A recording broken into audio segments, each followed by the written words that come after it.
ഈ ഒരു സ്ഥലം നോക്കൂ നിങ്ങൾ. നല്ല ഭംഗിയില്ലേ കാണാനായിട്ട്. ഇത് ഞങ്ങൾ താമസിക്കേണ്ട അടുത്തുള്ള സ്ഥലമാണ് കേട്ടോ.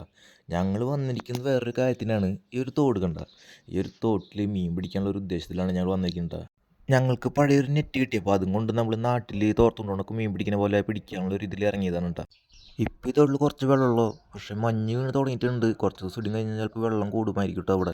ഇന്ന് ഞങ്ങൾക്ക് എല്ലാവർക്കും ഓഫാണ് കേട്ടോ. അതുകൊണ്ട് തന്നെ ഞങ്ങൾ മലയാളികൾ എല്ലാവരും കൂടി ഇറങ്ങിയിട്ടുണ്ട് മീൻ പിടിക്കാൻ. മീൻ പിടിക്കാൻ മാത്രമല്ല, ഈ വഴി തന്നെയാണ് ഞങ്ങൾക്ക് സൂപ്പർ മാർക്കറ്റിലേക്ക് പോകേണ്ടത് കേട്ടോ. അപ്പോൾ കുറച്ച് ആൾക്കാർ സൂപ്പർ മാർക്കറ്റിൽ പോയി സാധനം വാങ്ങാം, കുറച്ച് ആൾക്കാർക്ക് മീനും പിടിക്കും. അതായിരുന്നു ഇന്നത്തെ ഞങ്ങളുടെ പരിപാടി. മഞ്ഞ് വീണ് തുടങ്ങിയത് കൊണ്ട് തന്നെ വെള്ളത്തിന് ഒടുക്കത്തെ തണുപ്പായിരുന്നു കേട്ടോ. ഞങ്ങളതൊന്നും കാര്യമാക്കില്ല. മീൻ പിടിക്കുന്ന ഇൻട്രസ്റ്റിൽ കുറച്ച് നേരം നടന്നു. അത് കുറച്ച് നേരം കഴിയുമ്പോൾ പിന്നെ കാല് മരവിച്ചത് കൊണ്ടാവാം, അതൊന്നും നമുക്ക് അറിയാൻ പറ്റാത്ത ഒരവസ്ഥയിലായി പോയി കേട്ടോ. അങ്ങനെ കുറച്ച് നേരം ഞങ്ങൾ തോട്ടിൽ കൂടെ അങ്ങോട്ടും ഇങ്ങോട്ടൊക്കെ മീൻ പിടിച്ച് നടന്നു. അങ്ങനെ ഞങ്ങളുടെ ഇന്നത്തെ മീൻ പിടുത്തം കഴിഞ്ഞു. അപ്പോൾ നമുക്ക് എല്ലാവർക്കും കുറച്ച് മീൻ കിട്ടിയിട്ടുണ്ട് കേട്ടോ. ഇത്രയ്ക്ക് മീനാണ് നമുക്ക് ഇന്ന് കിട്ടിയത്. അപ്പോൾ നമ്മളത് കുറച്ച് കറി വെച്ച് കുറച്ച് വറുത്തു. ഇന്നത്തെ പരിപാടി കഴിഞ്ഞു കേട്ടോ.